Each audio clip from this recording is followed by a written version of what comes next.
The John, Anik, and Kenny Florian podcast.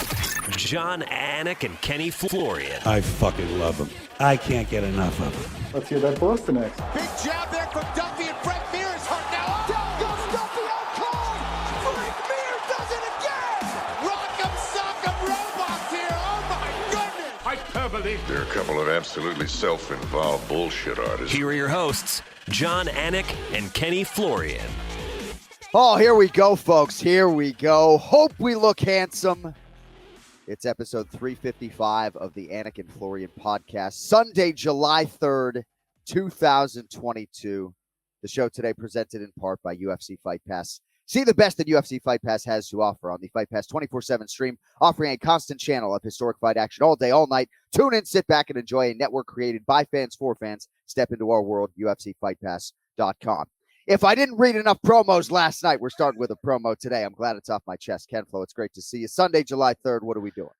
It's great to see you, too. Listen, man, I mean, you call fights for what, 11 hours last night. You take a red eye or something, get back to your family on your birthday, and we're making you work on your birthday again. I mean, this is ridiculous, John. I have to apologize. Well, hey, man, you know, double fours today, 44 years of age. I came home to steaming hot duck donuts, which was my only request. Ooh. Outstanding. The plain one's the best one. Doesn't need any toppings. But we're ready to go.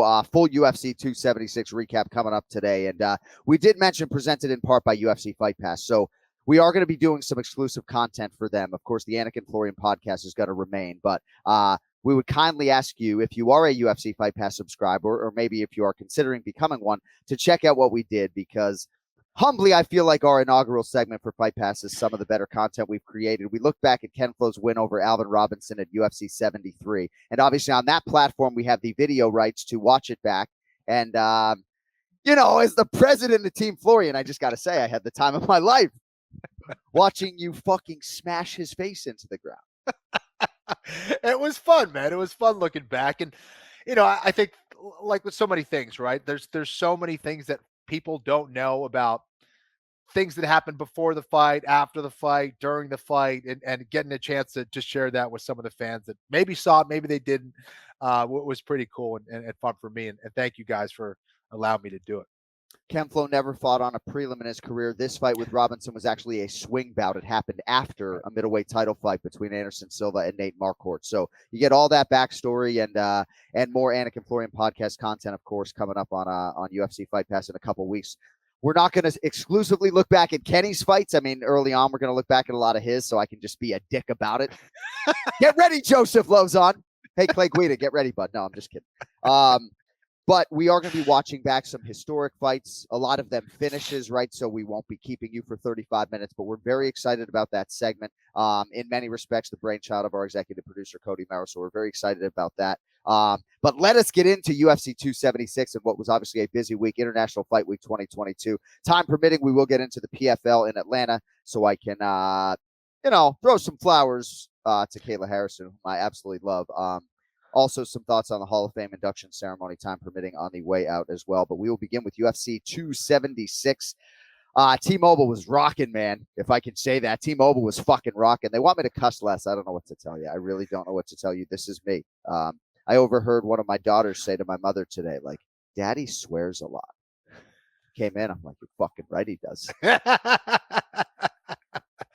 my fucking birthday. I'll swear if I want. That's right. It's my birthday. Undisputed UFC middleweight championship. Israel Adesanya over Jared Cannonier, 50-45, and then 49-46 times 2.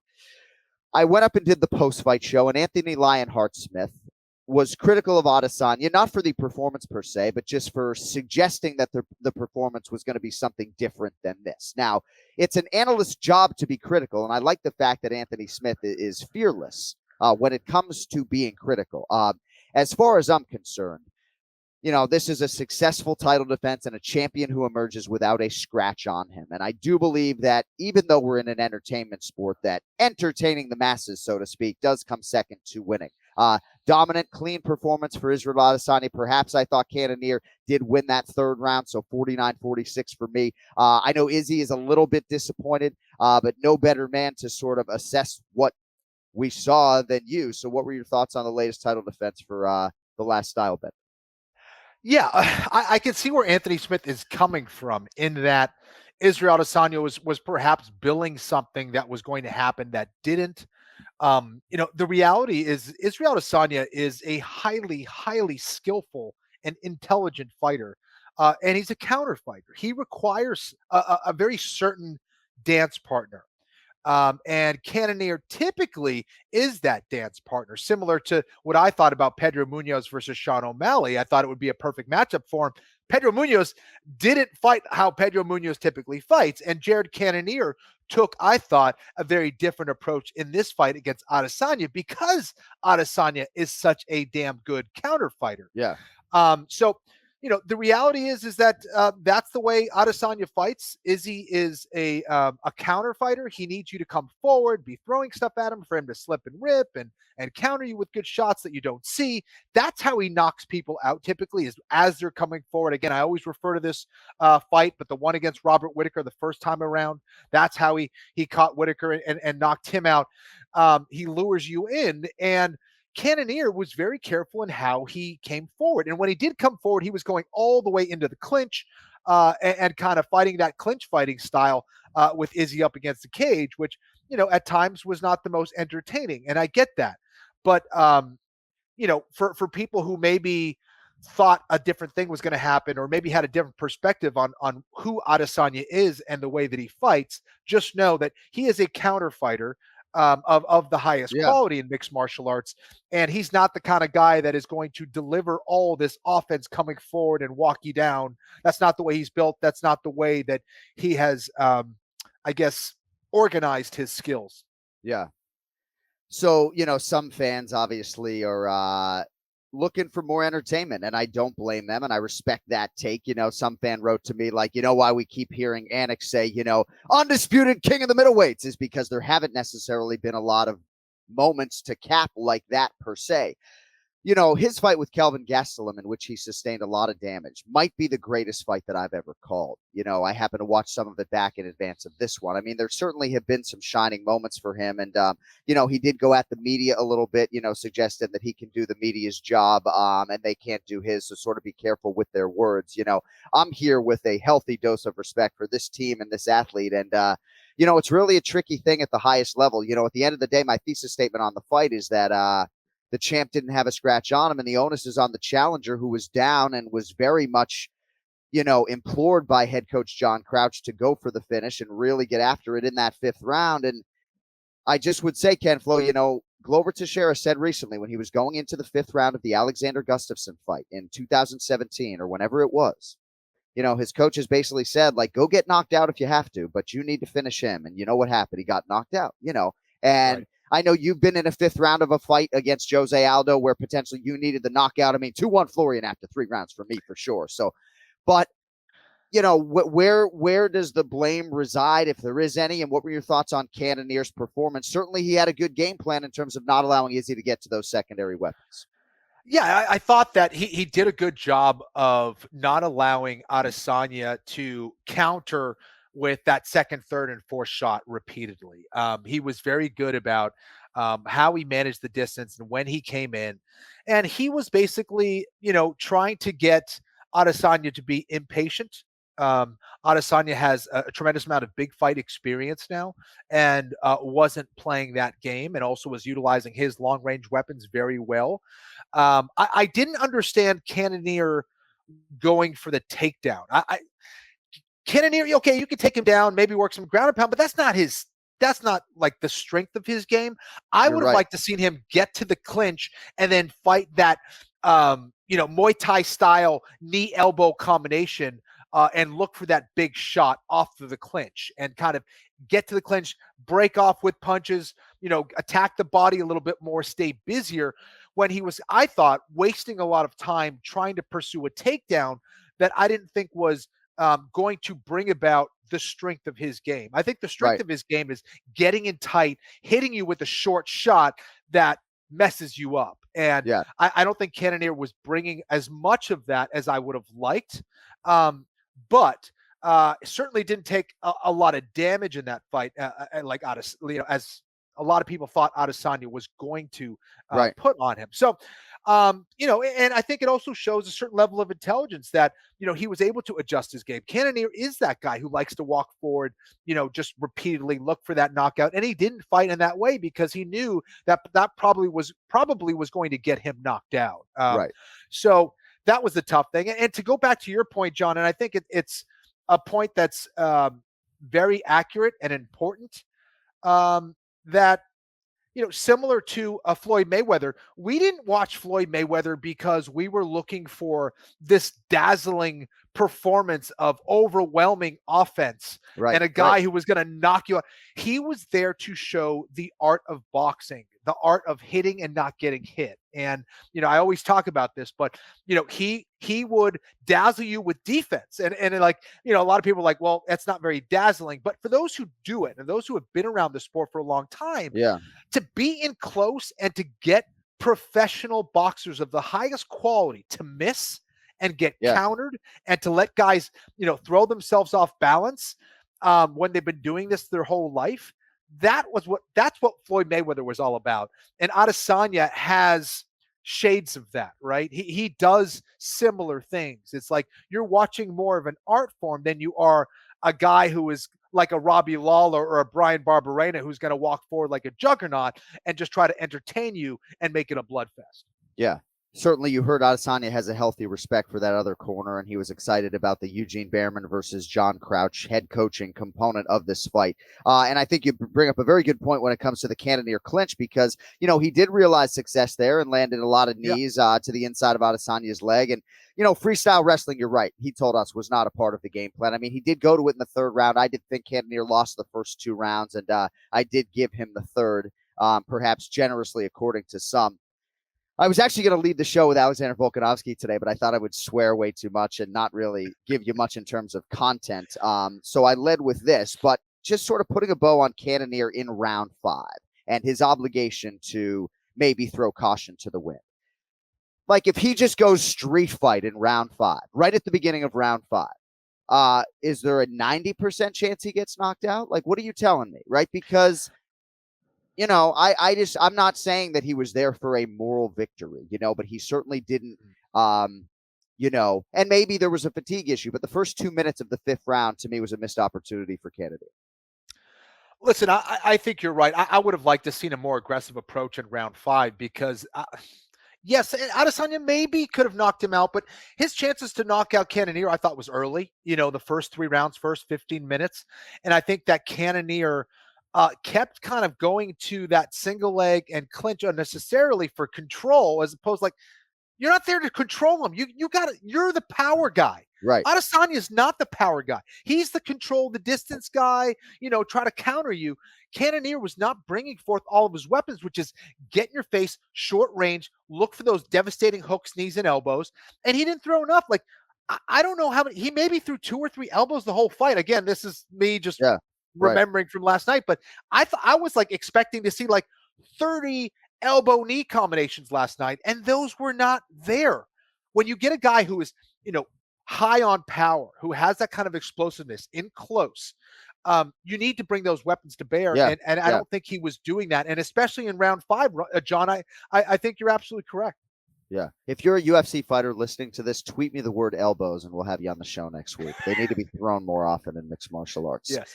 So we're going to get to Alex Pereira and what is ahead, and then we will get to Alexander Volkanovski and plenty of shine for him, of course.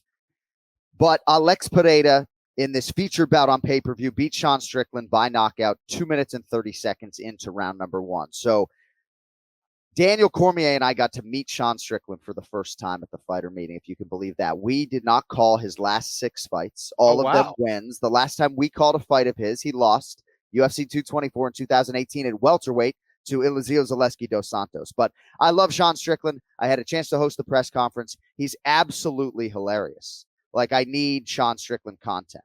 I just thought everything out of his mouth, his delivery, his comedic timing. Dude's the man. He was 25-3 coming into this fight, undefeated as a middleweight in the UFC. And he told us in our fighter meeting, I am going to see how visually things are playing out early. And if I'm seeing the shots coming from Pereira, then I'm going to kickbox. And if I'm not seeing things well, then I'm going to wrestle and grapple. And he thought he was seeing things well. He talked about this on Instagram, and ultimately he didn't see the shot that was the beginning of the end against Alex Pereira. So we'll talk about the Pereira performance and then get to everything else that comes with this huge win for the Danbury, Connecticut-based Brazilian Alex Pereira. Should I start with Strickland? Is that okay if I go there? Of course, brother. Okay, so Strickland, he's a beast, dude. He's such a tough guy. But in so many cases, life is very paradoxical where, your strength is also your weakness. And I think that maybe he overestimated his abilities a little bit too much. I would have liked to see Strickland get to the clinch a little bit more, at least fake like he's going to go for the takedown. This is a world champion kickboxer that you're going against. And I think you need to know yourself and know your enemy, right? Just like Sun Tzu used to say. Yeah. And Sean Strickland is a badass dude, and he can outstrike a lot of middleweights out there in the world. No question about it. But I don't know if he gave enough respect to Alex Pereira. And I think he went into default mode too much. That was the Sean Strickland that I've seen in the last 6-7 fights. And you cannot take that same approach against someone like Alex Pereira. Right. He was trying to paw and catch that lead jab of Alex Pereira. And after a little while, Alex was seeing it coming. He's like, okay, you want to catch my jab? Well, try catching this hook. And once Strickland went out to reach for that jab, that hook came up and around that pawing of that jab. And Strickland certainly didn't see that. And that's what started, the knockout. So, yeah, I mean, Pereira just hits so damn hard, dude. Like, he's a lanky guy, but he's like thick bone. The structure of his body is one that you're like, he seems like he's made out of steel. He's at that wiry steel kind of bone that just like it looks dangerous and hurtful. Like he's the kind of guy. Bro. Yeah, he's the kind of guy that like if he blocks a kick, you're like, my leg is done. Like I'm not going to kick him again. He just seems like he's made out of steel, and he just seemed way too dangerous. And I think that so Strickland may have miscalculated Alex Pereira and how good he is, and that just made it all the more exciting for me to want to see Pereira Adesanya. Like, talk about making the most out of that night. Like, that's exactly what Pereira was supposed to do, and what he's like. Here, this is all of me. This is the performance you want the UFC, like from the UFC. Here you go. You can make the fight, but I did everything possible. So I hope that's the fight. And I tell you what, you will not find a bigger Adesanya fan than Kenny Florian. I know. I love the damn guy. That is a tough fight. Yeah. I have to study. I don't know who wins that fight though. Like, honestly, I got to study those guys for a while, but like, still, just based on what I've seen in the last several fights from both those guys, I don't know who wins that fight. I don't know. Can we please just get to a stadium in Australia with 55,000 people, or New Zealand, I guess, wherever. Brazil would be fine too. And if any champion would go to Brazil and take this challenge, it's Adesanya. I have so much respect for his willingness to want to fight the most dangerous guys. And for Sean Strickland, right? I mean, find me other guys in the top 10. Jack Hermansson's a bull. I'm sure he would have taken the Alex Pereira fight. But can we acknowledge Sean Strickland willingly taking this fight, knowing the danger when he's got an unranked guy, he's number 4 in the world? Strickland absolutely could have strategically tried to get one more win and probably would have won it and gotten a title fight. And instead, he took the upside, the risk, and obviously he paid the price. I think it's important to note, Pereira said that. He's like, there were a lot of fights that were offered to people and everyone said no. Strickland was the only guy, and that's not surprising to me because Strickland is not a bitch. Let's put it that way. He's a tough dude who's had a lot of wins, who's not scared of anybody. And he'll be back. He'll be back. He'll make those adjustments. He'll be back, but he does need to make those adjustments. All right. So as far as Alex Pereira is concerned, and I pulled his man Plinio Cruz aside after the fighter meeting, and I was like, he sounds pretty congested. Is everything okay? And he said, no, it's just having to do with the weight cut, right? Mm-hmm. But this is a big game player, and you've heard us say on this podcast and probably on the air, Glover Teixeira has now said to me twice in the last 8 weeks, because I've had a lot of time with Glover, that he trains with everybody, and Alex Pereira, in terms of his strength, is different. His grappling and physical strength. We didn't have to see him use it at all in the clinch, but I have confidence that he can hold up in those situations. He's only getting better, obviously, training every day in New England with Glover Teixeira. But in terms of his ability to rise to the occasion and maximize a moment like this, like, people need to understand, this is a 2-division Glory kickboxing champion with 5 defenses at middleweight. Then he won the light heavyweight championship. Adesanya certainly had moments in their second fight. I don't know if I watched the first fight between those two, but he's a real problem and a real threat. And I think in terms of the betting line on Adesanya for a fight like that, he's certainly not going to be minus 400 the way he was against Jared Cannonier. Might be minus 180. This is so fascinating that this has come together. And y'all should thank the champion for making sure that this fight happens. Because I wouldn't be surprised if he fights him in like 3 months, Kenny, in Abu Dhabi. Oh my God, dude! Someone asked me on Twitter, "Hey, Kenny, what do you think about Pereira versus Prohaska?" And I know we're going way too far ahead. I know, but dude, like, are you telling me Pereira doesn't have a shot against Prohaska? He could win that. I'm not telling you that at all. Did I say that? I mean? I'm not telling you that at all. But that's I know we're going a little too far ahead. He hasn't even won the middleweight championship yet, but like, if there's one guy who could do it at 185 and strike with him, it's probably Alex Pereira. It is 8:02 p.m. Eastern, and we have not even gotten to Alexander Volkanovski. So I think I have no choice but to stop it down there. And Brian Petrie, by the way, coming up in about 5 minutes as we continue our UFC 276 recap. Ray Longo's at a wedding. He asked for my birthday off, and we obliged. So what else can you say about Alexander Volkanovski? Over Max Holloway, unanimous decision, 50-45 times 3. Shout out to Robin Rowe, the great cut man, for somehow, solving what Max Holloway was dealing with there in round 2. But Alexander Volkanovski is just next level, man. He and Kamaru Usman neck and neck, the best pound for pound fighters in the world. Volk's the total package. I guess my biggest takeaway Octagon side was the vision. He just sees everything coming, man. It feels like not the Matrix, if these guys microdosing on mushrooms and everything fucking slows down for him. Just reminds me of an NFL quarterback, just Tom Brady, everything fucking half speed for him. Some of these NBA point guards, it's just like everything slows down. That dude's an absolute legend. What do you have for us on Volkanovski? The Masters, no matter what sport, no matter business, athletic, whatever it is, the Masters always live where the basics and the fundamentals are. And Volkanovski is that guy who has those fundamentals and those basics down solid. He does all the little things that people don't see. He knows that stuff. And what do I mean by that? I mean, again, he's not going to wow you or dazzle you with spinning attacks and all these crazy things. He's just always going to be at the right position at the right time. He threw a jab and he threw a 1-2 or a basic hook, but he was throwing him in combination. He was luring Max Holloway in. So as Max was coming in, he'd throw a jab right down the middle. It would force Max to kind of take another step forward. Holloway would take it.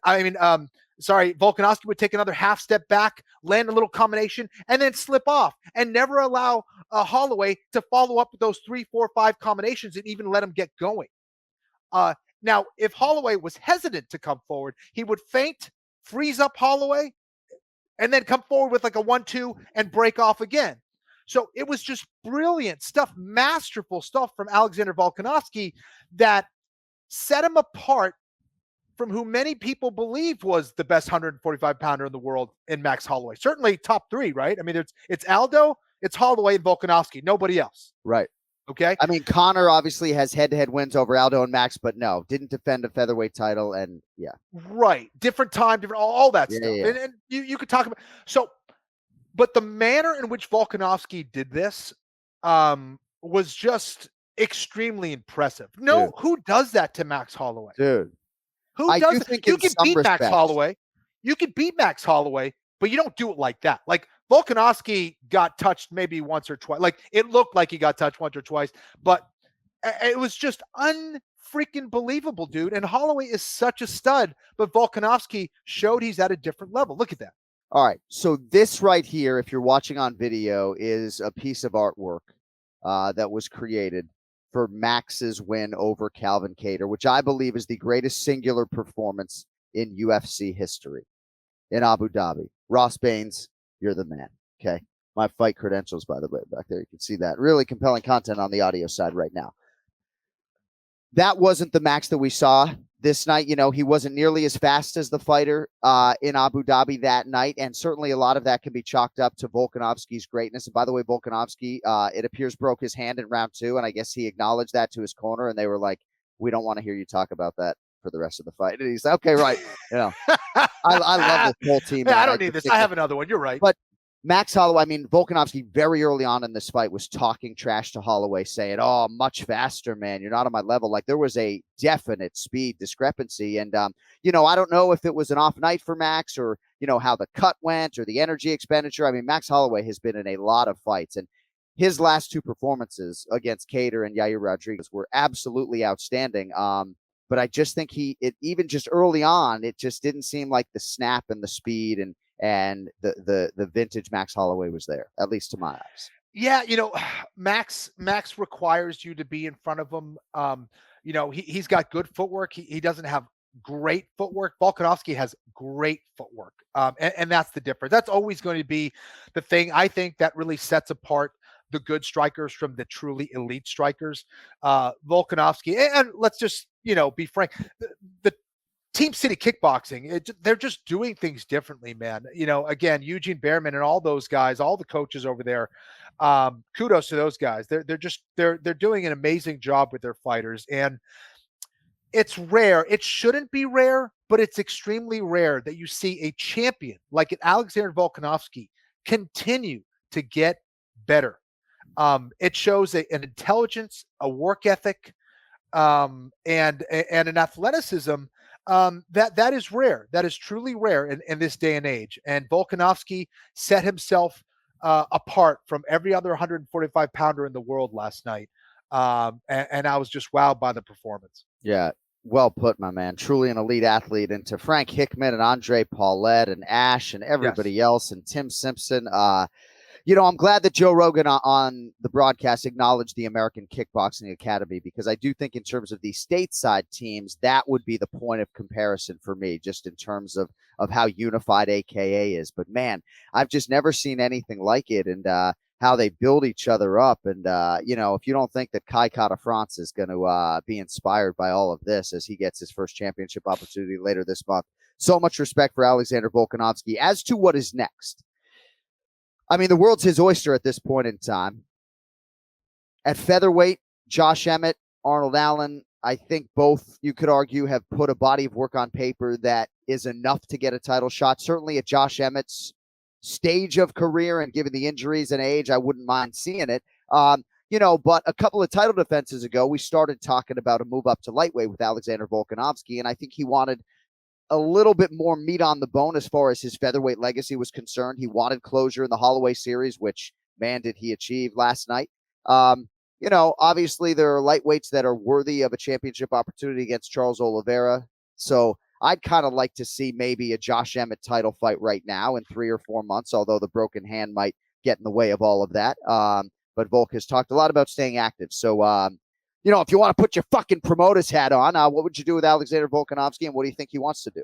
Okay, so there's been a lot of talk, and of course, it's been coming from Volkanovski about him wanting to go up to 155 pounds. And I think that'd be a tough out for him. Geez, man. Like, John, you got 20 G's.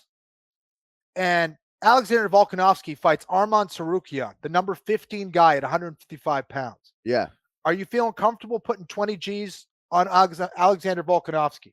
That's a great way to put it. That's okay, and then let's talk like Mateus Gamrot. And he's what, like 10 or 11 or something like that. And you got, I don't know, like, look what Dustin Poirier did to Max Holloway.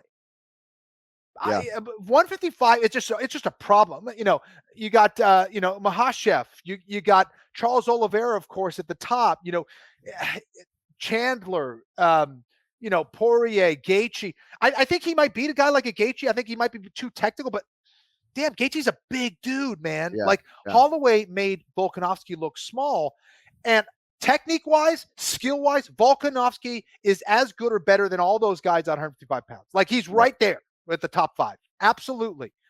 But size matters, right? Despite what your girlfriend says, okay, guys who are listening out there, size matters. And when the skill is close, you're talking about, a guy, how about what the hell? Who's the guy? Jalen Turner, 6'3", 155 pounds. Like, dude, that's a problem.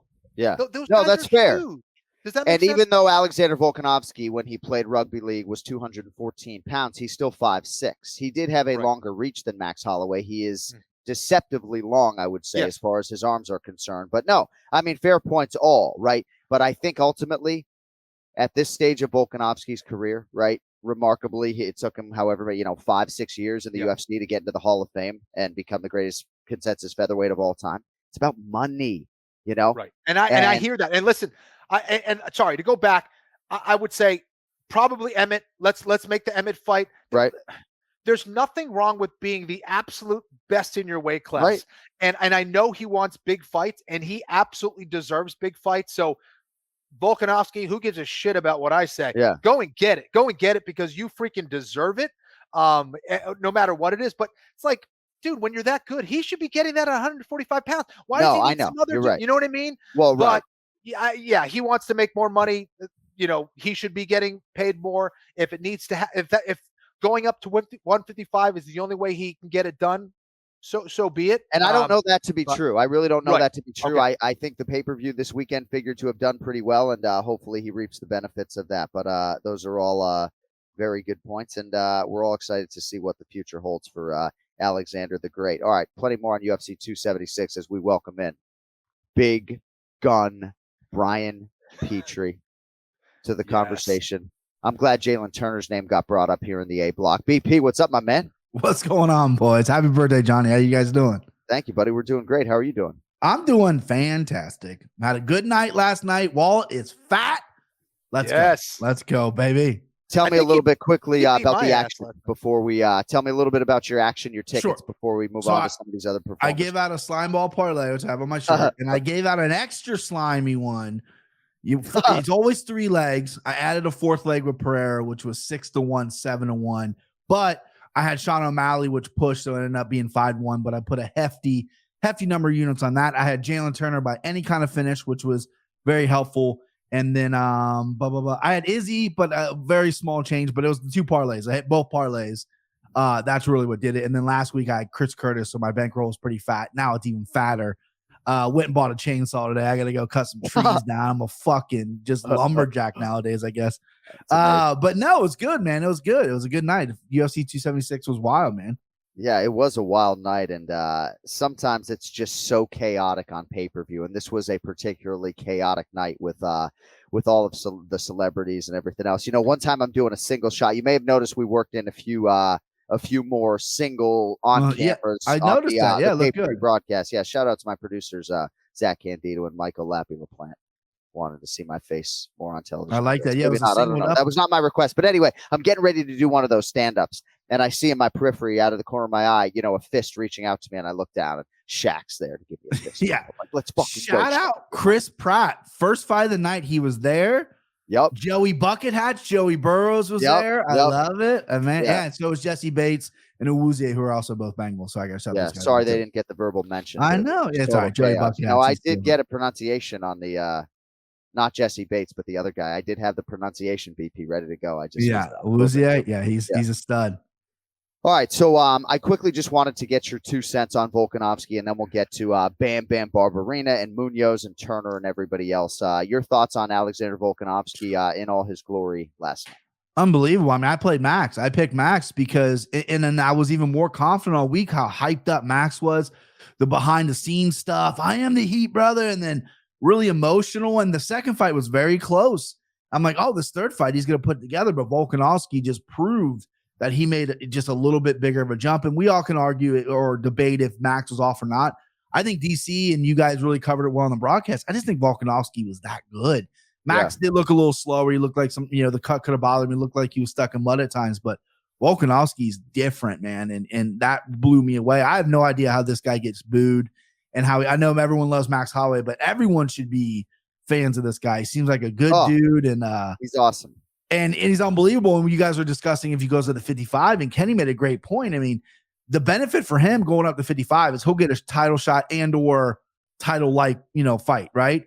But fighting a guy like Arman Tsarukyan or Mantus Gamrot or Jalen Turner, that's not a great matchup for him because he's short and he's a thick kid, and I think 155 he'll look jacked. But yeah, I think you give him Emmett, and then I think you give him Arnold Allen, and we'll see how 55 shakes out because there's a lot of rumors about Oliveira not wanting to fight in Abu Dhabi, and I think that guy should be able to fight wherever he wants. He's proven it, and we'll see. But Volkanovski, 10 out of 10 performance. Unbelievable. Yeah, and I do think there's a lot that we need to see shake out at lightweight, and I think you'll see the promotion may just shake that out. But let me just ask you guys this very quickly. So in terms of the size thing, right, you may have seen Kamaru Usman at the UFC 278 press conference start to talk about light heavyweight. Of course, his good friend Israel Adesanya is the middleweight champion. There was a face-off between Jan Blachowicz and Kamaru Usman. So, Kenny's asking me about Tsarukyan and Volkanovski and 20 Gs, and I'm going to ask you guys, if I give you $5,000 to go to the window, Kamaru Usman versus Jan Blachowicz, Brian Petrie, $5K, who you backing? You backing the bigger man, Jan Blachowicz?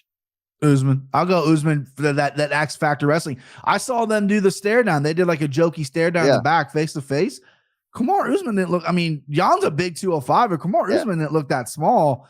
I'm an Usman guy. He's about number one pound for pound. I can't go against that. 5 Gs. Jan Blachowicz, a little long in the tooth at this point, but and then he got taken down by Glover. I think Kamaru can take him down. But man, it's interesting when you start really shaking up these weight divisions. It's nuts. Jan looked pretty lean, Kenny, Saturday night, but Ken-Flo, Jan Blachowicz, Kamaru Usman, 5K, bigger man or no? I mean, I don't want this to come across as disrespectful to Blachowicz, but I'm in the Usman camp as well, and I'm sure he does. Don't beat me up. Here's the thing. The other thing about Usman, he's the only guy that I would feel comfortable putting 20 Gs on to go up a weight class and fight for the belt and win it. Like Usman, that's the dude right there. And again, the fact that he can go up all the way up to 205 and be successful against high level guys, it says a lot. And I believe that Usman's the dude. You know who's huge? Leon fucking Edwards is huge. Really? Really? UFC 278 press conference. Now, oftentimes I look to see how big these guys' hands are, right? Because I want to see how big their penises might be. No, I want to see how big their hands are because, like, Brock Lesnar's hands were big top to bottom, right? Yeah. But Francis Ngannou's hand would completely envelope Brock Lesnar's hand. Yeah. And there are some guys, Montel Jackson, who just has these huge mitts. Like Kamaru Usman's hands, take it for what it's worth, are much bigger than for Brian Petrie, as a handicapper. He's listening. Mm-hmm. Kamaru Usman's mitts are much bigger than Leon Edwards, but Leon Edwards looks like he's 6'3". I mean, Leon Edwards is a big guy, Really? He's long. Yeah. He looks big. He doesn't seem big to me. That's interesting. Yeah. Maybe I'm just small. I got big hands though. If you're wondering, not to tell you about. You look bigger than Rogan out there, Anik. I gotta say, you look. People are like, you're not 5'9". It's like, I am. I love that Rogan in a tie set the internet ablaze. Him on a tie. And I was like, he's doing stand-up in a tie lately. So he just packed one suit. He's like, I'm not packing 10 suits. Let me just throw this on. That's actually not accurate. His other suit is in my dressing room. He did get new shoes though. Rogan's I figured he was just like, a couple years. I'm doing stand-up. I'm going to wear a suit, same suit, off the rack. Doesn't look like a custom tailor kind of guy. But him in a tie set the internet ablaze. I don't think I've ever seen him in a tie. He went straight from his stand-up routine out to dinner, worked out in that suit, and then just came right to the arena. That's about right. Sat in a 400 degree sauna. Yeah, he is. He's the man. But no, that was the first time that he had ever worn a necktie.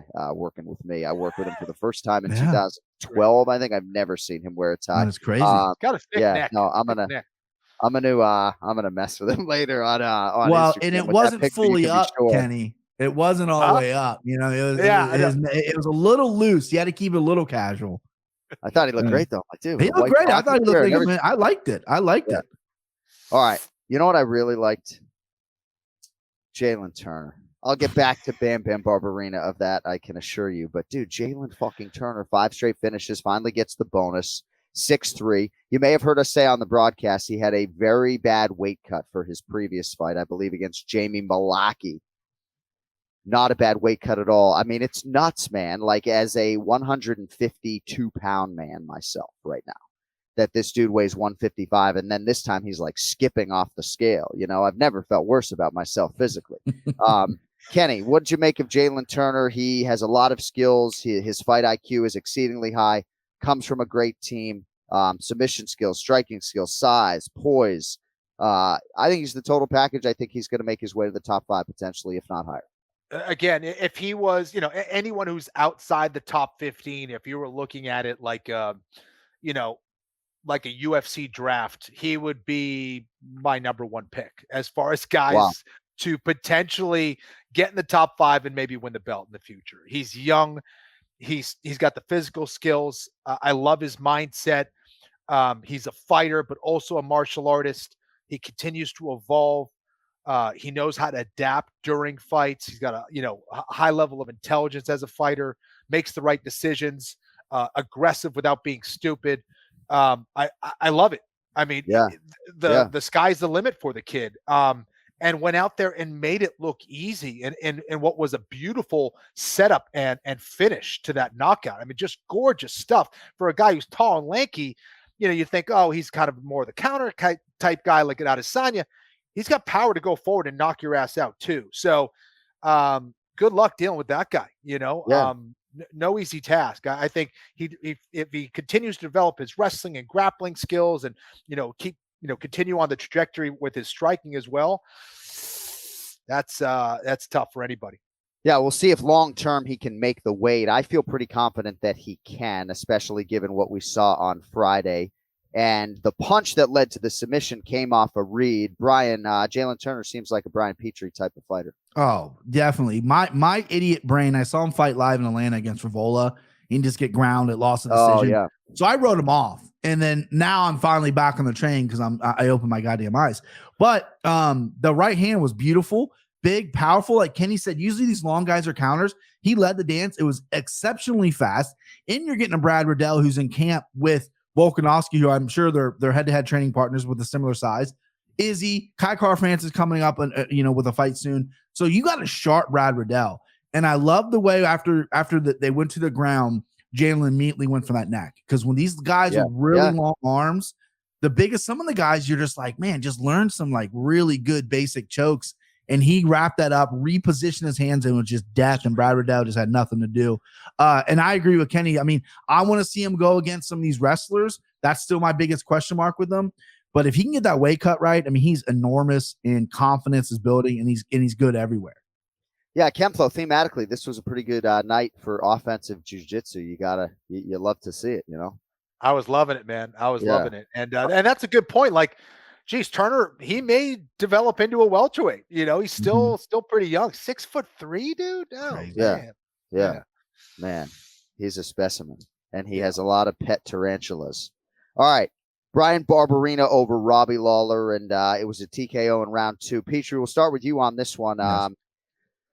Younger fighter wins in a lot of respects, right? 65+% of the time. I know the Sharps will never let me forget it. I thought Robbie Lawler looked pretty good early, but Barberina able to sustain. And Barberina's nuts, dude. I mean, he's a total fucking madman, Like, I wish I was one of his kids. I love what he wore to the press conference. That's so fitting. Overalls with no shirt. I love that. Like, hey, I'm a farm boy. This is what I'm going to do. Listen, that first round was nuts, right? I mean, Robbie Lawler, one of the better guys in the pocket, and Brian Barberina survived that first round on heart and chin. I mean, he got hit big. He was throwing back and stuff, but he was getting leveled. In that second round, he made some adjustments. Like, I'm going to start throwing some elbows. I want to mix it up. Robbie's there. Robbie likes doing this and the head movement. And then Brian just tagged him. But the big difference in the second round, in my opinion, was Robbie kind of fell off a cliff a little bit. He might have got buzzed. He might have got hurt. Something might have hurt him. But it looked like his cardio started to slow down. And that's actually what I thought Brian Barberina was going to do, because we've seen that in the past. I thought he was going to slow down. That's why my pick was Bob Lawler.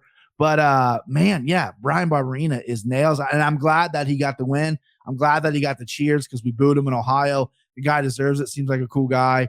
And amazing fight. It was exactly what the crowd needed after the O'Malley awkwardness of the ending, and the Nelk boys ran out of the buildings. They were crying because Sean lost, and so that's or not lost. Excuse me. He had the no decision. So that's what we needed as like a crowd and a fan, even though I wasn't there. It was amazing. Both guys delivered. Incredible.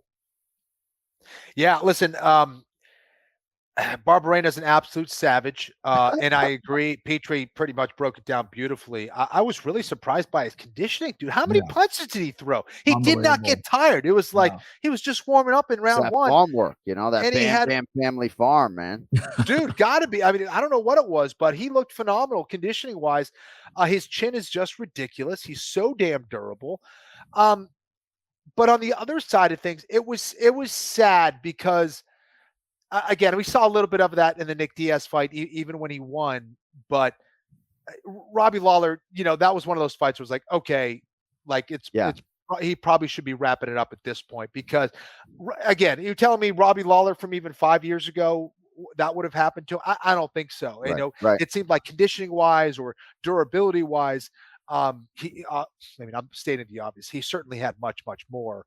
But last night and the fight before that, it's been waning, it's been fading, and it's time, man. Robbie Lawler has done everything out there in the sport. He is a legend amongst legends, a true OG in the sport, and I want to remember Robbie as the guy who gave it, his all and had all of his skills to move forward and do what he did best. And last night, that was not Robbie Lawler in his prime, and that's okay. It doesn't mean you have to be like that all the time. But I hope he's getting close to that decision. I don't want to see him take damage at this stage of the game, and it's still a beast.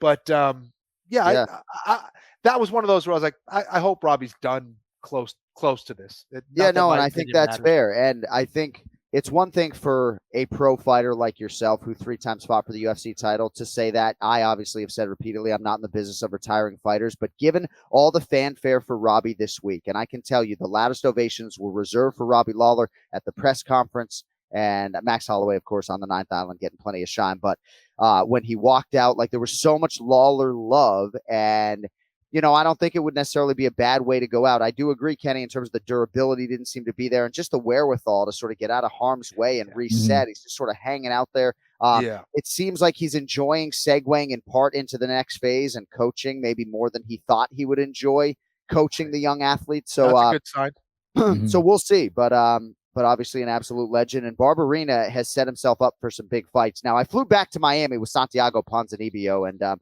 guys, I'll probably get you out of here right on the screws, 9 p.m. Eastern tonight. I don't know how we're going to get out of here before that. So text me if you got to do bedtime for any of your children or anything else. But as far as Barberena is concerned, right? So Santiago Ponzinibbio and I flew back to Miami together. Ponzinibbio's doing the Spanish broadcast, sitting there minding his own business. And Barberena's coaches are like coming at him after the fight, like, you're next, And so Ponzinibbio, who really thought he beat Michel Pereira in his last fight, which was very close, is sort of in a weird spot now, having lost 2 in a row. He doesn't have a ranking anymore.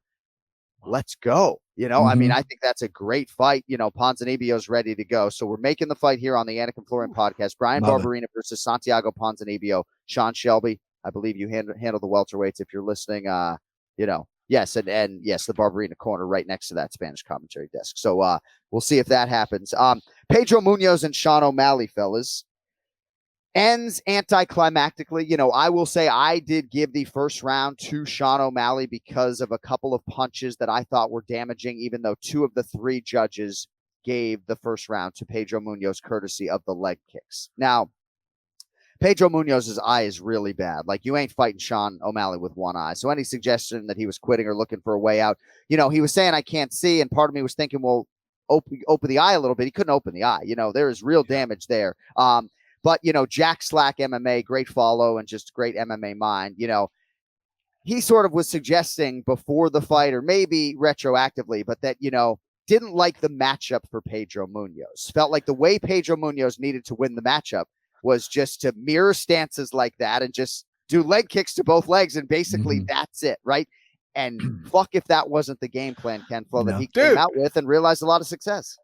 You guys listened to my breakdown. It was the same thing. I was like, this is a perfect match for O'Malley. Like, Munoz is screwed because every time I'm like, this is how Munoz can approach this certain fight and blah, blah, blah. And, he can win this fight, but he never fought that way. He would always just kind of plow forward and look to try to kill you. And I thought he was going to do the same thing. You know, I was like, listen, he's done the same thing for so many years. I don't see him changing here against O'Malley. O'Malley's going to knock him out because of that. And he did the right thing. He didn't just go forward. He was switching his stances. He was attacking that lead leg of O'Malley. He wasn't, throwing himself off balance with big shots. He wasn't forcing the knockout. He was getting in and getting out. And he was fighting a really smart fight. In my opinion, one of the smartest fights of his career, and was doing really well. So it was unfortunate, man. Like on that replay, again, I tweeted about this. I didn't see the eye. I didn't see the finger go in the eye. I think Munoz is one of the toughest guys out there. I don't see him faking it. But maybe it happened just before that eye gouge, or maybe that was the eye and it just got scratched and I missed it. But that was really unfortunate because things were just heating up. And to me, O'Malley was getting a little frustrated.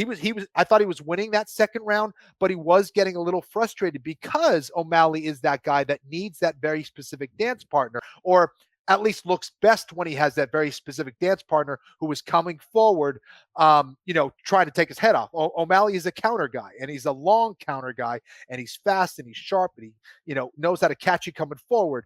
But it seemed like he was struggling a little bit when he had to go and chase Munoz a little bit, and he was chasing and then getting hit with leg kicks, and he seemed to be a bit frustrated. So there is a blueprint out there of how to get it done against O'Malley, and O'Malley's going to have to make some adjustments moving forward of like, how do I go and chase in a smart way and really nullify leg kicks when I do that? Yeah. Brian Petrie, Sean O'Malley said after the fight, he felt like he was checking a lot of those kicks, and he felt like audibly he was hearing that maybe Pedro was being hurt by those checks. How did you score the first round, and ultimately your thoughts on the fight?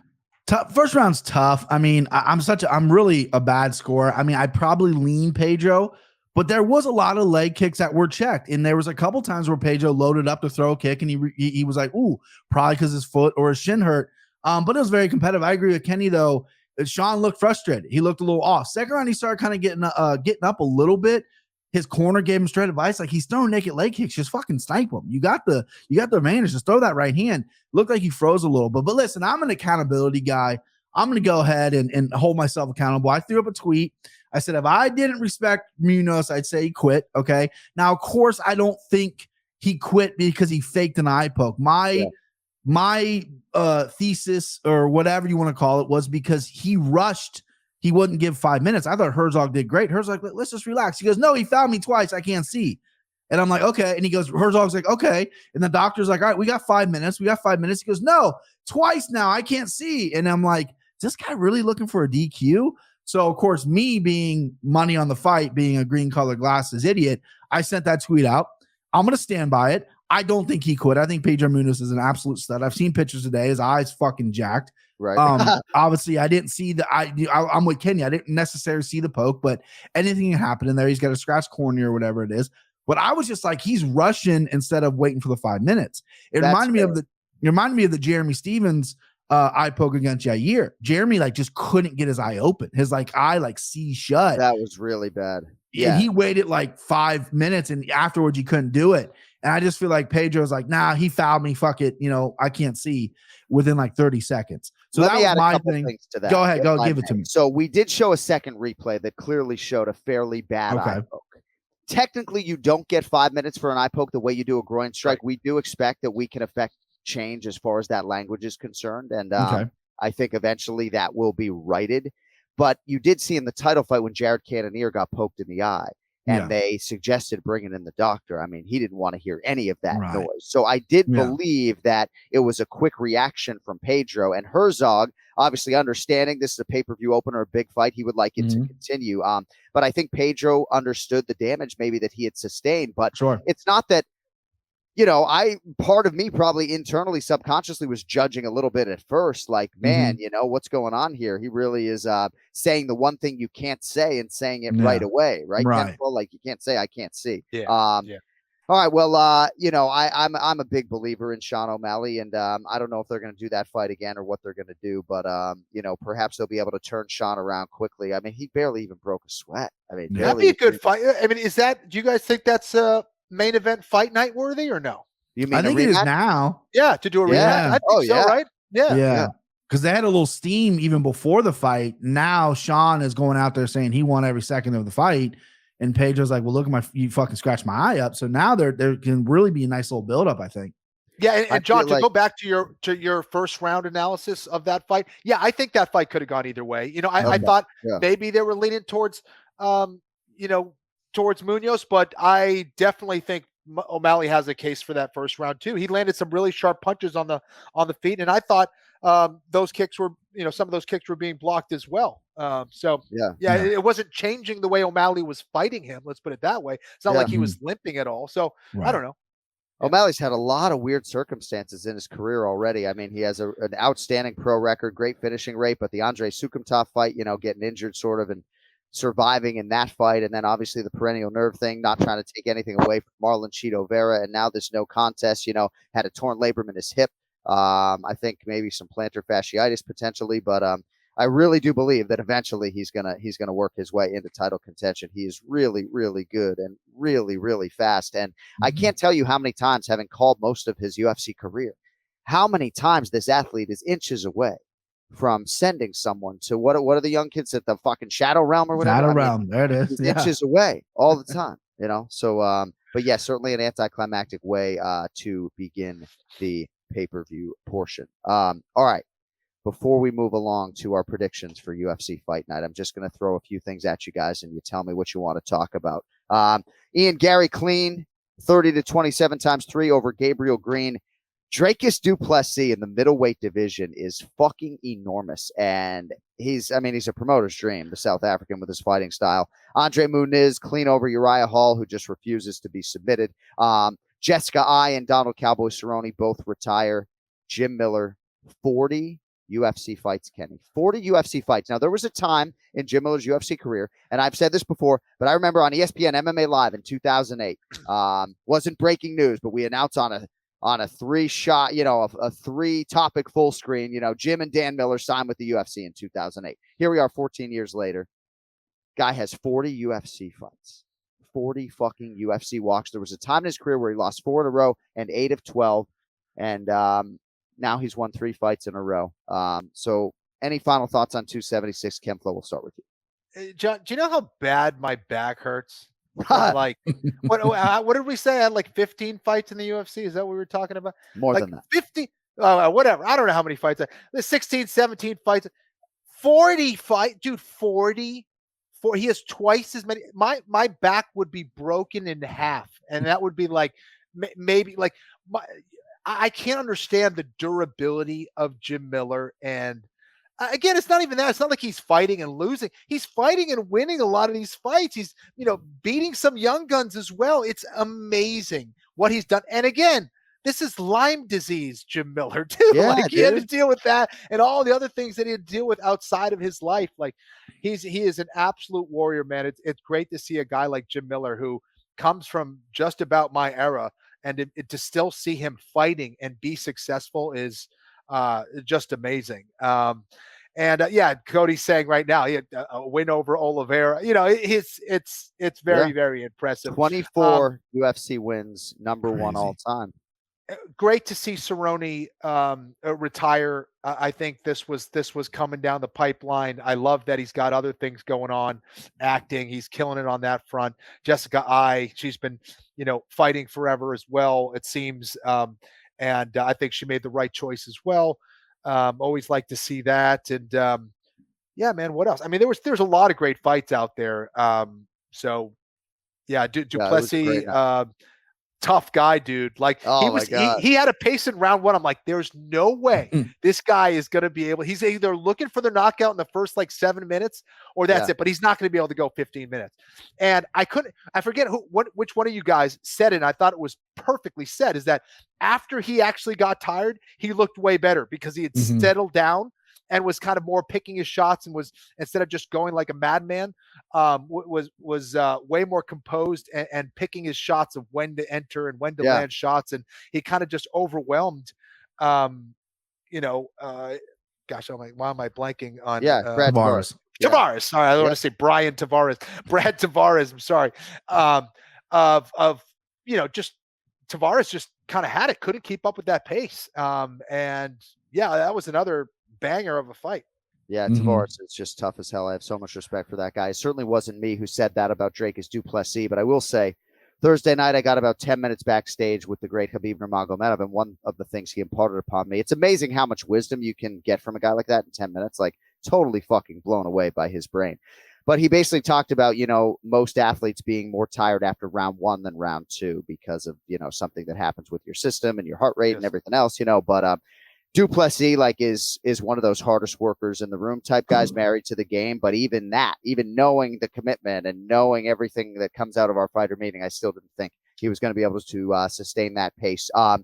Brian, we'll get to you on sort of the Cerrone Miller stuff if I could. Stefan Struve once said to me he hoped to be the first UFC fighter to get to 50 UFC fights. And I never thought anybody would get to 40. Here is Jim Miller, who looks like he might even get to 45. And on the other side for Donald Cerrone, it's nice that he has the movie star career to go into, because there are a lot of acting opportunities that are coming his way. And given his show money, we heard a lot about his desire to get to 50 UFC fights. And I agree with Kenny. Like, I'm glad that Cerrone understands that he doesn't love it anymore. He doesn't think he has anything to offer mixed martial arts anymore. And thankfully, there's a financial pipeline on the other side, which candidly, the sad reality is there isn't for a lot of other guys, and that's why they stick around. Yeah. I'm glad Cowboy got out. Respect. Hall of Fame career. I mean, if you don't love it, Dana said it a million times, if you don't love it, you got to get out. I mean, we're not baking cupcakes here. I mean, you're getting hurt. So you got to get out. And Jim Miller is an absolute stud. I'm actually surprised. I have 2 questions for Kenny, actually. One is, were you ever talks of fighting Jim Miller? I'm really surprised you guys have never. That would have been a good matchup for both you guys. I thought it'd been a fun fight. I always thought I was going to fight Jim Miller. Yeah. Jim Miller and Frankie Edgar, I was like, they were always on my radar. And I remember always thinking about the fact that my skills needed to be better than those guys. 100%. I always thought about those are guys that are going to be a problem. And was always kind of preparing with those guys in the back of my mind. But yeah, never happened. Never was even offered. Interesting. Well, there were no rankings when Kenny was competing. Right. Kenny was in title contention when Jim Miller signed with the UFC. Yeah. So, but that's interesting that he was on your radar, Kenny, because that's very interesting. Because I remember Jim Miller fought Gray Maynard, and that was kind of like, all right, who's going to be the next guy going up? And I remember Gray beat him. And then shortly after that, I mean, Kenny fought Gray. I know that. But my other question was Andre Muniz. I was very critical of him on the ground because I think this guy's very lights out. He's amazing, but it only looked like he was looking for one thing. And I'm like, okay, well, let's move past the armbar. Because for example, I tweeted out, if Damian Maia went down there, Damian Maia is setting up whatever you can get. He's not waiting for a perfect armbar, and you're the jiu-jitsu master. So I wanted to pick your brain on that. Like, what was he doing down there? This guy, he's good, John. He's good. He's spot on.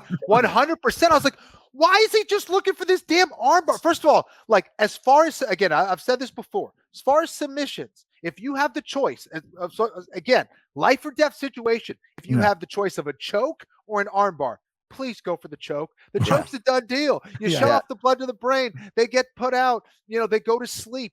You walk away. You can, exactly. Arm lock. You never know. It's way looser. There's way more space. You're talking about way more precise timing. Also, guys are tough and let their arm break and still fight you. So I don't understand. It's like he didn't even want to go for the rear naked choke. Not even thought about it. Yeah, DC was talking about it. It's like, get your control. You have the control and go for the choke. He just wanted that armbar. I couldn't agree more, dude. I don't know why he was doing that. And Muniz, obviously, no submissions. But I either he has a propensity to just go for arm locks and he was stuck on that. But it didn't make sense to me either, man. Yeah, if you're a jiu-jitsu player on his level and you only have one career win by rear naked choke, I would ask the question, is it not a stylistic thing that he just either doesn't have a Ken Flo just vice fucking rear naked choke, or that he just prefers and instinctively goes for the arms? It must be the thing that he loves doing arm bars and that's his thing. And he thought that he was going to be able to do that and just couldn't get it done. But he was giving way too much space from Uriah and allowing Uriah to turn and face him. Right. And then it was like every single end of the round, it was Uriah getting on top and landing some ground and pound, but at the very least getting on top. And he he needs to go back and really drill that position and get that rear naked choke going for sure. Mm-hmm. Cody just popped into the chat and said Cowboy Cerrone said perhaps after this fight that he knew he was done before he fought Conor McGregor at UFC 246. I saw that on that's Twitter. Indeed the case. Stephen A. Smith maybe deserves somewhat of an apology for the MMA master. Right. Oh boy. Yeah. Is that going to get me in trouble, Bryce? I don't think so. I mean, listen, Stephen A. Smith, I remember he got panned a lot by that. I mean, the guy, he is what he is. I have no problem with him. Yeah. All right. We are going to get to our predictions now for the upcoming UFC live event. We might even have another segment for you later in the week because UFC 276 was just an absolute monster, and there's so much to come out of it. And Ray Longo, like he likes the fame, that comes with this. So, let's see if Ray Longo can't be heard from on the channel later in the week. Maybe we'll have fucking Big Gun step in and do that. I don't know if I want to go one-on-one with Longo on Ray Longo. But this week, if we could go 4 wide, I would love to do that because the pronunciation of the week returns. And we're going to get to there he is. Hi, Cody. The boy's What's here. up, man? Oh, look, Cody MERRROW had boots on the ground in Las Vegas, was there all week, showing his support. He was at UFC 276, came and supported me at the UFC Hall of Fame induction ceremony, and just appreciate you, brother. Good to see you. Welcome home. What's up? Your mic's muted, motherfucker. Uh-oh. He looks good, though, doesn't he? He looks great. Got matching shirts today, and I can't hear you now, brother. But we're going to get to this pronunciation of the week. I had my wife try this name earlier, and she's 0 for 1 on the year, needless to say. But we're going to go pretty quick on some of the picks here today, guys, and then we will spend most of this segment, obviously, on Rafael Fiziev and Rafael dos Anjos. This one's a little tricky. Actually, at the PFL, you guys had a Cooper versus Cooper fight last week. Is that correct? We did. Mm-hmm. I mean, I would think like if they're fighting for the title, maybe you do that, but wouldn't you try to avoid that scenario before? I don't know. Tell me about it. Well, what did happen is Ray Cooper went out like Brett Cooper stole something from him. Yeah. I mean, he went out. He looked like vintage Mike Tyson, dude. It was a berserker barrage, and he was angry and wanted to knock out Brett Cooper as quickly as possible, and never allowed Brett Cooper in the fight. It was almost a mauling, and Brett Brett's a wily veteran, man, who's been around the game, who could be dangerous as well. But Ray seemed pissed and just did a brutal performance, man. Did you see the Rory McDonald fight, Brian Petrie? I guess he lost to the highly touted Sadhu Busi, but still advances to the playoffs in this format. That's your typical new scoring. I mean, Rory was clenching him a lot, and C was landing on the outside. Rory had a little bit of damage on his face. I know all the announcers scored it for Rory. I just kind of in my head was like, the way they're scoring these fights, I don't know if Rory's got it, and they just didn't give it to him. I feel bad for Rory. I've always been a fan of Rory. It looked like, though, I don't want to be critical, it looked like he just looked a little bit like a step behind. C's a great striker. He's a big, powerful dude. Rory really tried for those takedowns and just couldn't get it. I wanted, after the second round, rather him see him, rough him up, stand from the outside instead of keep going for these takedowns. But yeah, I mean, Rory McDonald, though, man, OG, been around forever. Oh, no doubt about it. One of my favorites. I was very sad when he left the UFC. All right, we're going to try the pronunciation of the week one more time. If not, we'll get Cody. You got me? There he is. There he is. I feel like John Anik. I just arrived home off of a flight and I put the cans on, ready to go. So how do you feel? You want to do this 25, 30 times a year? Not necessarily, right? I don't feel bad. Hey, the Casamigos and tequila, John. That might be your secret, huh? Although I don't know, my voice is a lot more washed out than yours. I spent 7 hours on the cans on Friday and then went to the fights last night. So yeah.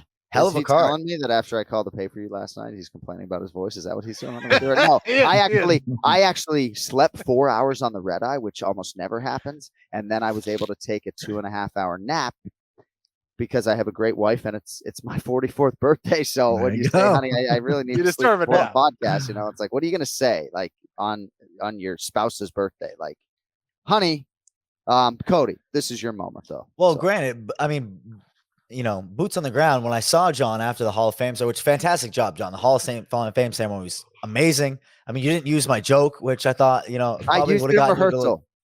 Probably would have gotten you in a little trouble, right? Yeah. So basically, at one point, I was going to ad lib beginning a segment, and Cody thought about a Will Smith joke, I came up with the inspiration for the joke. I was just going to look out and say, just want to make sure Will Smith is not. Nice. I would get that. But at this point, he's gonna be Nate that Diaz would've too. been Yeah, Nate That's Diaz good. slapped him, dude. I saw that. that was yeah. staged. That was staged. Ah, it was fake? Completely staged. Yeah. Was it? Was it though? That was staged. That's as staged as it gets. I mean, Nate Hey, Diaz slapped too. Vince McMahon was cage side, so you might be right, but He I don't slapped some of the Nelk Boys guys that he said he had a reporter. problem with on Twitter. Yeah, the reporter. I don't know. because he who was it talking Yeah, trash yeah. on Nick Maximov. That's what it About was. like Yeah. a shitty tweet about it, but Yeah. all right. Well, this week, fellas, the pronunciation of the week returns. This Brazilian fighter is 11-1, making his second UFC appearance in the co-main event this weekend at the old UFC Apex. Cody, who we got? Got? So, John, are you throwing me softballs here because I'm getting off a flight or what? Because I feel like the Oh, that's Brazilian, right, the the same Brazilian. Portuguese name is El Fal Português. This fucking guy. Caillou. Oh, it's not Caillou. No! It's not Caillou. No, No? he failed. Caillou. Wrong, sir. You I are mean, there's wrong. a show. There's a kids television program, Brian Petrie. Yeah, like well, no, Caillou, right? not Caillou, but Caillou. All right. Caillou Caillou. Bongayo. You want Porra. to try the surname? Caillou. You want to try the surname, Cody? Or just Yeah, take the loss right here? Boy Caillou. Right? No, wrong, sir. All right. You Do I are even need to wrong. play the file? I'll just get Yeah, off. let's Fuck hear myself. it. That's Let's fine. hear I'll Kyle. just No, let's hear Kyle. Caio Borralho. Caio Demetrio Borralho. Caio Borralho. I don't know what you were doing. I mean, are He you overthought it. I think he overthought it. You Are did, you- I you did, think- yeah. I also haven't slept, so Yeah, there it is. okay. Well, no. I'm running on 0 hours of sleep. Our former producer TJ DeSantis, I felt like sometimes when this was his role, you see Cody's getting pissed. He shouting at the former producer, ready to fucking fight. Don't you compare me to But TJ our former DeSantis, John producer, Anik.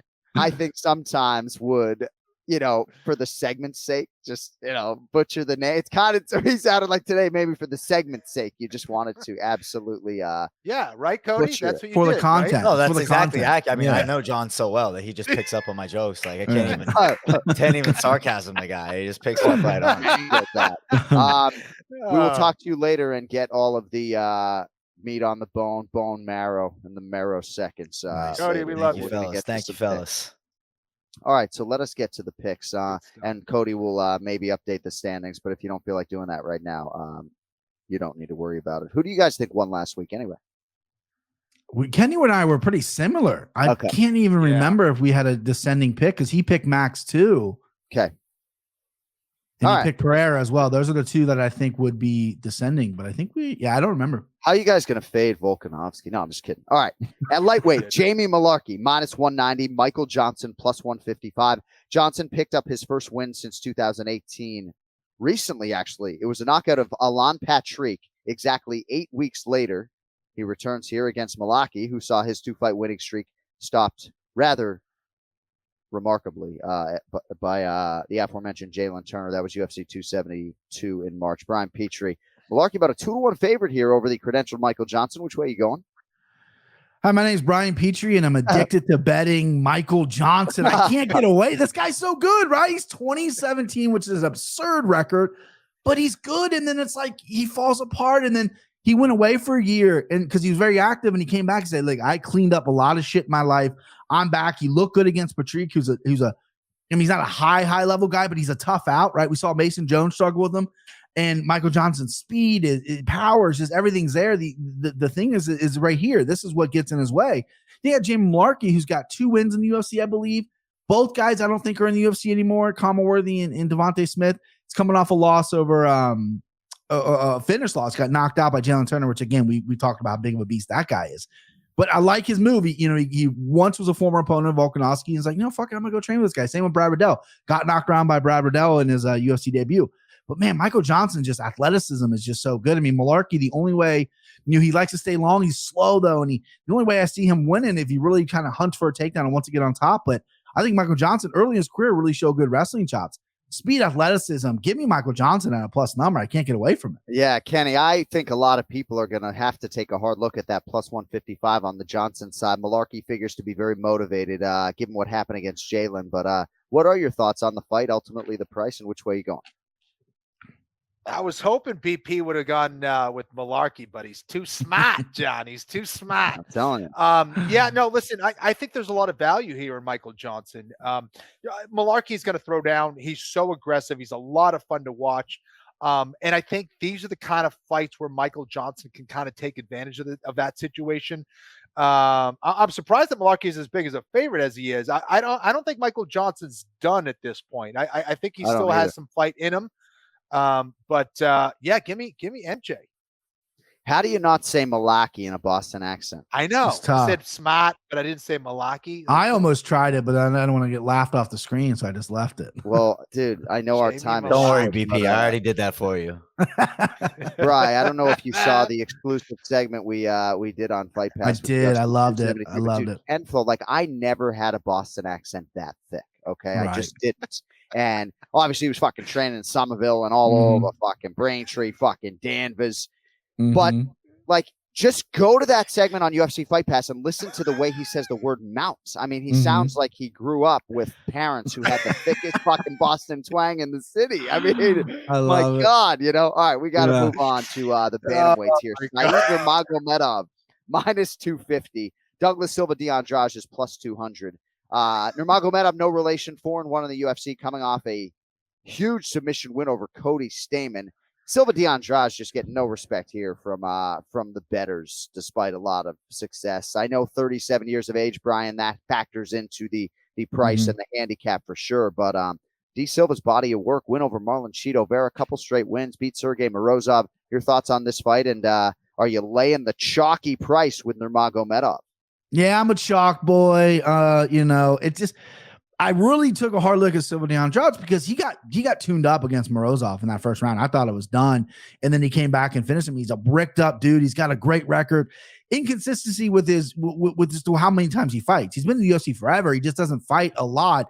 Same can be said by Said. I mean, this guy, you know, it's like one a year and he's done. People forget about him. He's got that great guillotine win over Cody Stamann, which is Cody Stamann's a legit guy in this division.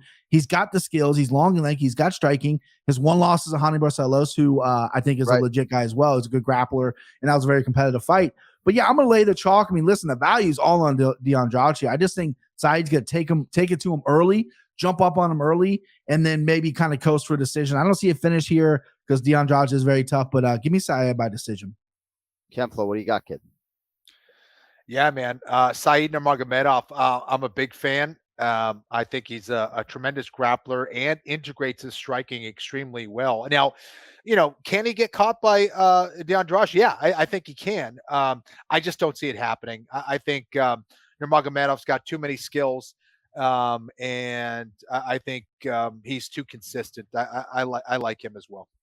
All right, quickly on the co-main event, fellows. Caio Borralho, minus 175. Armen Petrosian, plus 150. Hope I'm getting that one right. I don't know that I've ever seen either of these athletes compete. They both have just one pro loss, both making their second UFC appearance, and they're getting the co-main event slot here in the middleweight division, Bryce. So obviously the promotion believes in these guys. What are your thoughts on the co-main event, and ultimately on which side do you fall, brother? Yeah, so I'm going to keep it short and sweet. My one, I'm going to go Caio. Yeah, I'm going to go that because my biggest issue with him, I think he's very good. He went and cross-trained in Vegas, and Petrosian had a tough time with RoboCop in his UFC debut. Both guys coming off the Contender Series. Petrosian, a very good kickboxer. However, you know, he struggles with the ground. I think Borralho can take him to the ground. However, he calls himself a fight nerd, right? And it's the guy's a Jack Brazilian with a throat tattoo. You're not a nerd because you put on glasses, bro. You know what I mean? Like, you're a fucking stud. You probably with two chicks right now. Let me get him in the co-main event. I think he's going to finish. I think he'll get on top, get a TKO. I think he's aggressive, and I think he is talented. I think he's young right now, but I think he's going to get the finish here. Kenny, I know it's been a busy week. You called the PFL in Atlanta. You watched every bit of UFC 276. Anything quickly for us on the co-main event? Yeah, listen, I'll be honest. Before Borralho's UFC debut, though, I was very impressed with the way he approached it. I like Borralho here. I think he gets it done, probably on the ground, but his striking really surprised me. This kid's good, and he's got a lot of potential, so watch this kid. All right, I'm going to lead with Kenflo on the main event. Rafael Fiziev, minus 205. Rafael dos Anjos, plus 175. Fiziev coming in, of course, off of that resounding win over Brad Riddell.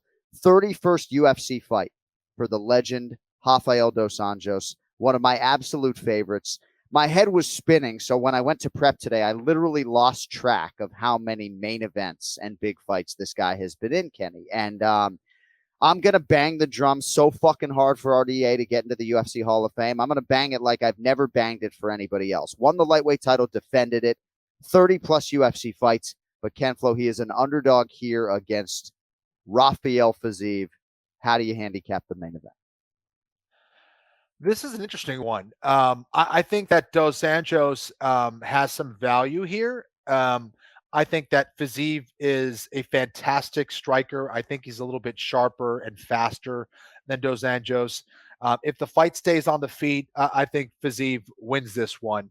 But I think people forget that Dos Anjos does have the ability, especially at 155 pounds, to get you up against a cage, pose a lot of problems, fight smart, take down, and win, grind out a win. He definitely did that in his fight against Moicano. Now, Moicano was coming up from 145 pounds, has fought at 145 pounds, was taking the fight on short notice, and is a pretty dangerous guy. Certainly not the quality of striker that Fiziev is, but a dangerous guy nonetheless. And I thought that it was a very dominant performance over Moicano. So I think there's definitely some value there for RDA.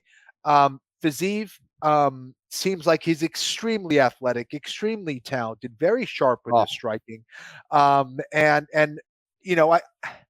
We haven't seen him against a high-level grappler like an RDA. So that has me a little bit confused, to be honest. I would be leaning towards.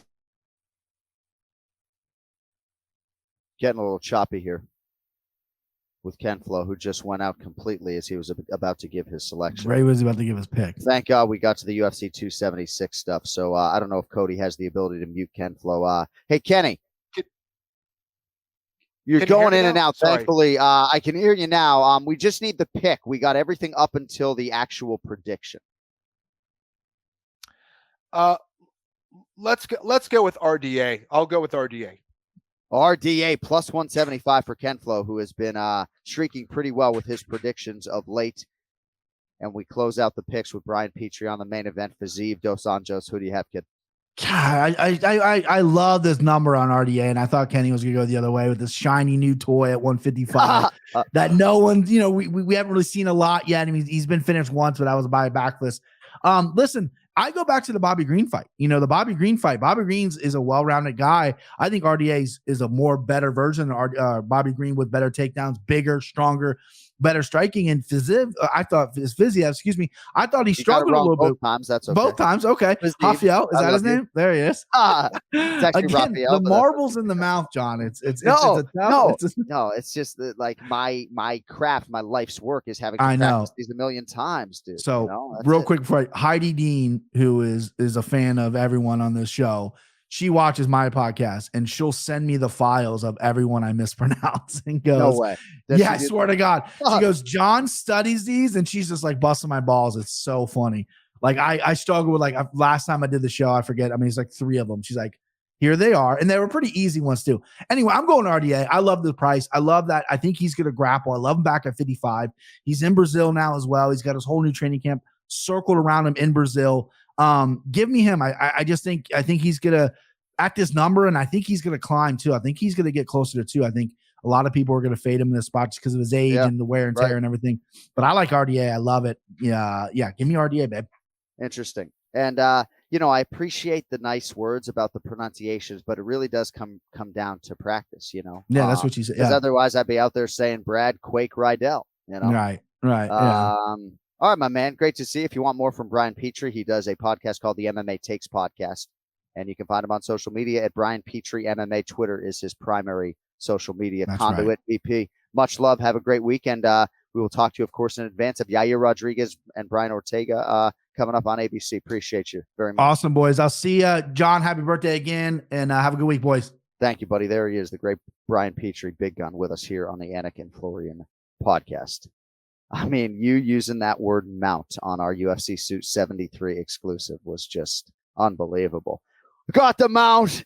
Cody Merrow with us for the Merrow Seconds. I was sort of playing with the name of this segment, Cody, right? Because bone marrow is good, and then it's like we're sort of like, I feel like when they serve like bone marrow at fancy restaurants, it's like a delicacy, and it's like a little bit of something. So it actually would fit if there was a way to make that. You got Ray Longo minute, Merrow Seconds. It's like a little cheesy, So Yeah, I mean, and at AnikFlorian Pod, if you got suggestions, See you, Ken.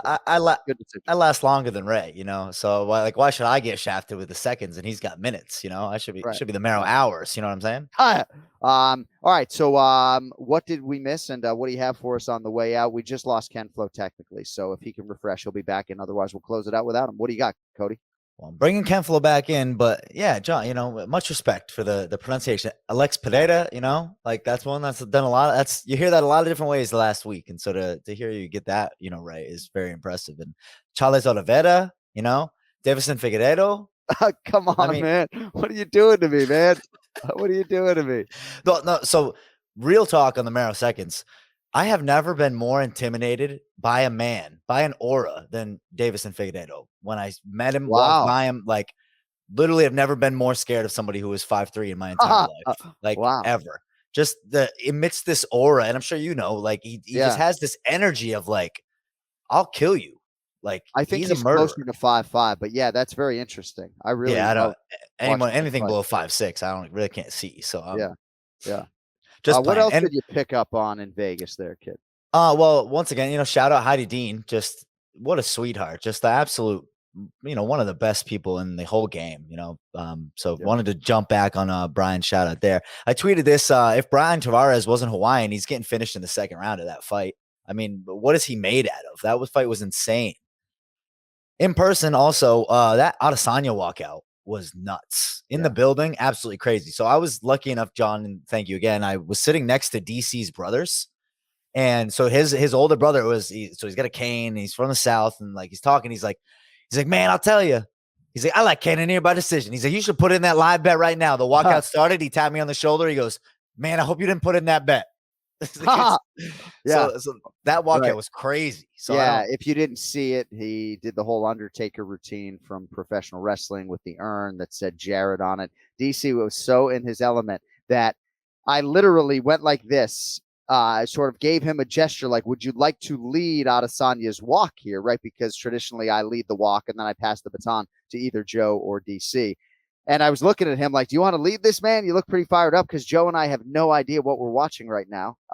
And, he deferred, and eventually we got there. But yeah, it was a cool visual, no doubt. He came early to practice it, and great job by Zach Candido and our entire production team, Michael LaPlante, getting all that together. Well, and how cool for little Daniel too, to be sitting right there with his dad, and that walkout happens, and Vince and Triple H come walking in. Shaq is there. I mean, what a great just weekend for DC. I mean, shout out to Hall of Famer. That was incredible. Last but not least, Hamzat tweeted about wanting to fight Alex Pereira, which then got a lot of responses of well, now you're ducking Bilal, which behind the scenes, Joe Burrow was lobbying Dana White to get the Bilal Hamzat fight. So I love it. Joey Burr, we got some energy coming out of the state of Ohio, for our boy Bilal. So I thought there was a lot of good stuff coming from this weekend. Good stuff, Cody, and great job with your boots on the ground. And it is amazing how many high-profile professional athletes now, relative to 15 years ago, absolutely love the UFC. I can't tell you how many Major League Baseball players whom I've connected with who are just all about it. Evan Longoria, chief among them, killed the Red Sox for years. But Joe Burrow, right? All about the UFC and trying to put fights together. That is wicked cool. All right, today's show was brought to you in part by UFC Fight Pass, the world's premier combat sports streaming service with over 200 live events, the largest fight library in existence, original shows, and more. You can sign up for 1 year and get half off for a limited time at UFCFightPass.com/sign up. All right, don't forget, Anik Florian Podcast merchandise can be yours at AnikFlorianPodcast.com. The code is FAM15. That means you're in the family for 15% off. Don't forget KennyFlorianMartialArts.com for all of your jiu-jitsu essentials. One More Sleep merchandise, including the city-themed limited edition Vegas shirts, are available at millions.co. And please, if you are on UFC Fight Pass or encouraged to go sign up, obviously we just gave you the code so you can get half off for a limited time for 1 year. But please check out our exclusive as we look back at Kempo's win over Alvin Robinson at UFC 73, and let us know what you think. With that, we thank Brian Petrie for joining us. Our executive producer is Cody Merrill. Thanks to all my UFC colleagues for everything in helping me get through a week in which a lot was asked of me, and I asked a lot of myself. Much love to the entire team and my guy, Kempo. With that, for Kenny Florian, I'm John Anik. We'll talk to you in about 6 short days. Until then, thank you for watching, listening, subscribing. Yo, later.